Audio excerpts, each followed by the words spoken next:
केंद्रीय मंत्री रविशंकर प्रसाद और सांसद बीजेपी के हमारे साथ जुड़ रहे हैं।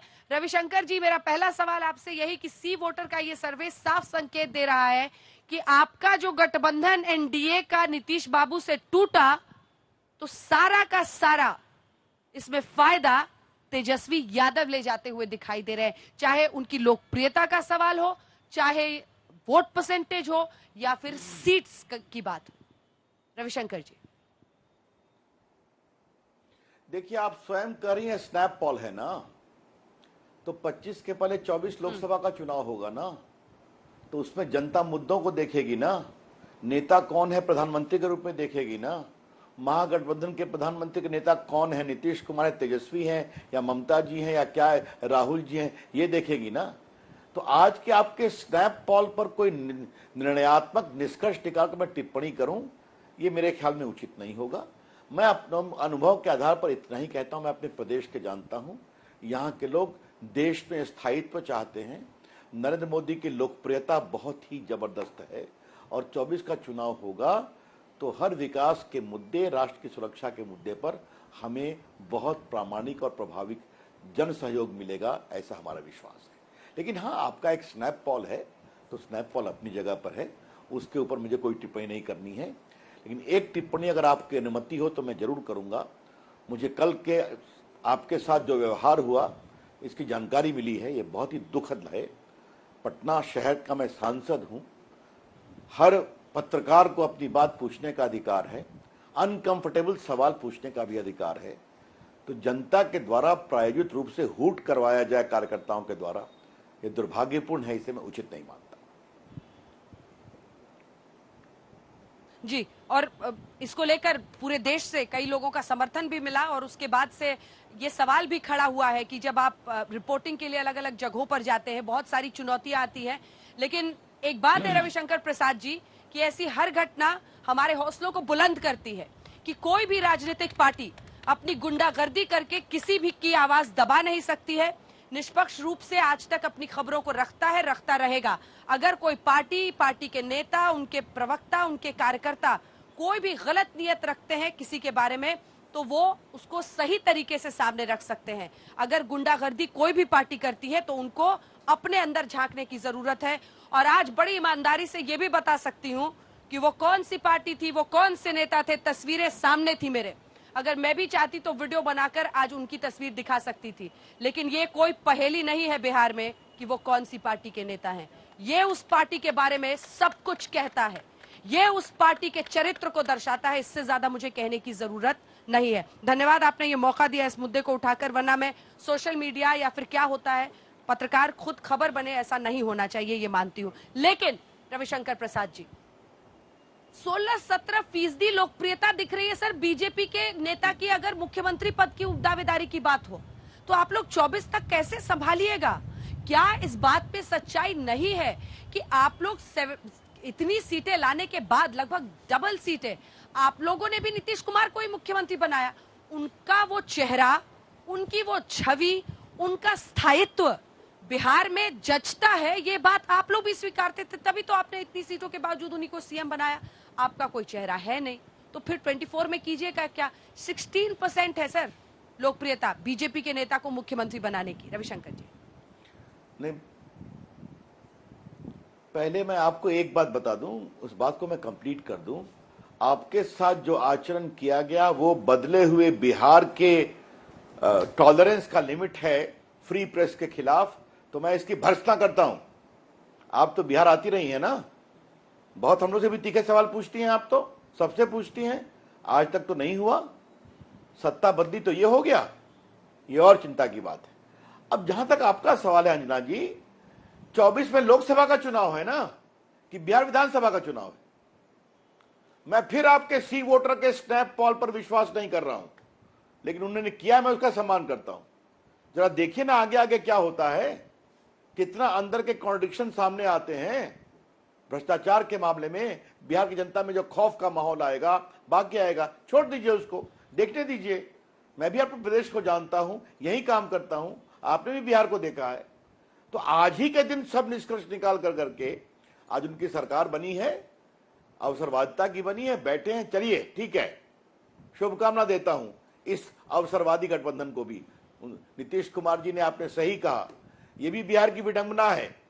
6 बार मुख्यमंत्री बने भाजपा के समर्थन से पिछले 20 साल में, 2 बार आरजेडी के, तो कुर्सी वही, नेता वही, नीचे का राजनीतिक समीकरण बदलता रहता है। ये भी बिहार की जनता देख रही है। 43 में वो आ गए थे, 2020 में मोदी जी की अगुवाई में चुनाव लड़े, 19 में, 20 में जीते, एनडीए जीती, लेकिन नरेंद्र मोदी उनको मुख्यमंत्री ने बनाया कि नहीं बनाया? तो अब देश सब देख रहा है, प्रदेश सब देख रहा है। तो आज का दिन आज है, आपने सर्वे अपने पास रखिए। हमें बिहार की जनता के मूड पर विश्वास है, और देखिएगा 24 में बीजेपी को अपने सहयोगियों के साथ बिहार में निर्णायक समर्थन मिलेगा, क्योंकि बिहार के लोग नरेंद्र मोदी को प्रधानमंत्री बनाना चाहते हैं, लोकप्रियता को उसके लिए प्रतिबद्ध हैं। 1 to 10 पर रखते हैं, 1 to 10 पर रखते हैं। अगला सवाल आपसे लेके एक सवाल करूंगी, उसके बाद यहाँ पर चर्चा की शुरुआत होगी। जब स्नैप पोल में ये सवाल पूछा गया कि बिहार का पसंदीदा प्रधानमंत्री कौन, क्योंकि खबर आ रही है, देखिए, और अब तो नीतीश कुमार भी खुल के कह रहे हैं कि 2014 वाले 2024 में लौटेंगे तब ना, यानी प्रधानमंत्री की दावेदारी को लेकर वो अब सीरियस होकर मैदान में उतरना चाह रहे हैं 24 के लिए। तो ये सवाल जब हमने पूछा तो जो आंकड़े सामने आए हैं अपने दर्शकों को रख देते हैं। नरेंद्र मोदी की लोकप्रियता 44%, 44% यहाँ पर है। प्रधानमंत्री के तौर पर बिहार की जनता इस स्नैप पोल में प्रधानमंत्री नरेंद्र मोदी को ही दोबारा चुनने की बात कह रही है। वहीं नीतीश कुमार 22% पर पहुंचे हुए हैं बिहार में। याद रखिए, ये बिहार का स्नैप पोल है। बिहार में राहुल गांधी के नाम पर 18% लोगों ने वोट किया है। तो नरेंद्र मोदी 44%, उसके आधे पे 22% पे नीतीश कुमार, राहुल गांधी 18%। तो ये हमने ये भी पूछा कि बिहार में किस पार्टी को वोट करेंगे आप, तो महागठबंधन के लिए 48% लोगों ने कहा और एनडीए के लिए 31 यानी 31% ने कहा। प्रधानमंत्री नरेंद्र मोदी की रविशंकर प्रसाद जी लोकप्रियता 44% है बिहार में। और अगर आप इस 44% के बदौलत ये मानते हैं कि आप नीतीश कुमार को पूरे बिहार, पूरे देश में आप हरा पाएंगे, तो क्या स्ट्रैटेजी है? दूसरी तरफ बिहार का ये स्नैप पोल जरूर है, लेकिन देश में अभी तक नीतीश कुमार की लोकप्रियता का कोई पैमाना नहीं है। क्या वो एक बुलंद विपक्ष की आवाज अगर बनते हैं तो कसौटी नहीं बड़ी हो जाएगी? नहीं, मैं फिर कह रहा हूं, मैंने आपसे पहले भी कहा था, इस जमहूरियत में सबको प्रधानमंत्री, मुख्यमंत्री बनने का अधिकार है, सोचने का अधिकार है। तो नीतीश जी सोचते हैं तो कोई नई बात नहीं है, बहुत दिन से सोच रहे हैं। लेकिन मैंने पहले भी कहा था, आज भी कहूंगा, कोई वैकेंसी नहीं है। और आपका स्नैप पोल भी उसको कंफर्म करता है कि बिहार के लोग भी मानते हैं कि नरेंद्र मोदी सबसे उपयुक्त हैं। अब वहां पर तो लंबी लाइन लगी हुई है। ममता जी हैं, अरविंद केजरीवाल जी हैं, केसीआर जी हैं, बहुत लोग हैं ना, और राहुल जी तो ही है। तो अब जाइए उस लाइन में नीतीश जी भी खड़े हो जाए, मुझे आपत्ति नहीं है। लेकिन देश नरेंद्र मोदी को वोट देंगे, लोकसभा में भाजपा और भाजपा के साथ के एनडीए के सहयोगियों को निर्णायक बहुमत देंगे, इसमें हमें जरा भी संदेह नहीं है। मैं पूरी जिम्मेदारी से कह रहा हूं। लेकिन जब आप डेटा में मान रहे हैं कि देखिए नीतीश जी की लोकप्रियता इतनी ज्यादा है 44%, माफ कीजिएगा मोदी जी की, तो नीतीश बाबू भी बहुत ज्यादा नहीं है। आप 22 और 24 हो गया है सर मामला। देखिए, आप एक बात नहीं समझती हैं अंजना जी, तो अब जरा सुन लीजिए मैं क्या बोलना चाह रहा हूं।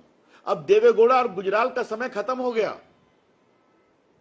अब देश की जनता स्थायित्व चाहती है, एक नेता के पक्ष में खड़ी होती है। वो क्या काम करते हैं करके दिखाते हैं। और जिस तरह से मोदी जी ने गरीबों के लिए काम किया, उनकी सरकार ने देश को सुरक्षा दी है, भारत का आत्मसम्मान बढ़ाया है, 200 करोड़ लोगों को फ्री कोरोना का टीका लगाया है, सब देश ने देखा है ना। यह होता है चुनौतियों के साथ खड़ा होना। तो आज का विषय उसका नहीं है, उस पर कभी आपसे अलग से बात करेंगे। लेकिन देश के मिजाज को आप 2+2 4 करना जो सोचती हैं कि वो वहां चले गए वहां चले गए। अब देश नए आत्मविश्वास जी 2 पैनल बीजेपी हैं यहाँ, मुझे कोई गुरेज नहीं है कि क्यों कर आप उनको बुला रहे, बुलाना चाहिए। बस आ रही हूँ शक्ति जी, एक आखिरी सवाल उनसे पूछेंगे, फिर मंत्री के पूर्व मंत्री जी चले जाएंगे हमारे साथ। रविशंकर जी, एक आखिरी सवाल है, देखिए आप बार बार 24 पे अटके रहते हैं, 25 पर एक जवाब तो दे दीजिए। 25 पर आप ही को चेहरा बना दे बीजेपी, अरे कोई चेहरा तो चाहिए ना। अगर नीतीश बाबू को आपको टक्कर देनी है, तो फेस कौन? पीपुल जानना चाहता है कौन है। शक्ति यादव जी पूछ रहे हैं, चलिए वही सवाल मेरा भी है, फेस कौन होगा? अच्छा पहले मुझे ये बताइए, अगर आपको मुझे आपके पैनल से बात करना है, मैं सभी मित्रों का सम्मान करता हूं, तो मुझे क्यों बुलाया था? आप उनसे आराम से बात करिए, उनको मुझसे परेशानी हो रही है, तो आपको मुझे नहीं बुलाना चाहिए था। मैं उनकी आपत्ति है, उस आपत्ति का सम्मान करता हूं, आपसे आराम से बात करूंगा। 25 भी जीतेंगे और विश्वास से जीतेंगे। बीजेपी की विजय होगी, निर्णायक विजय होगी। बहुत बहुत धन्यवाद, नमस्ते।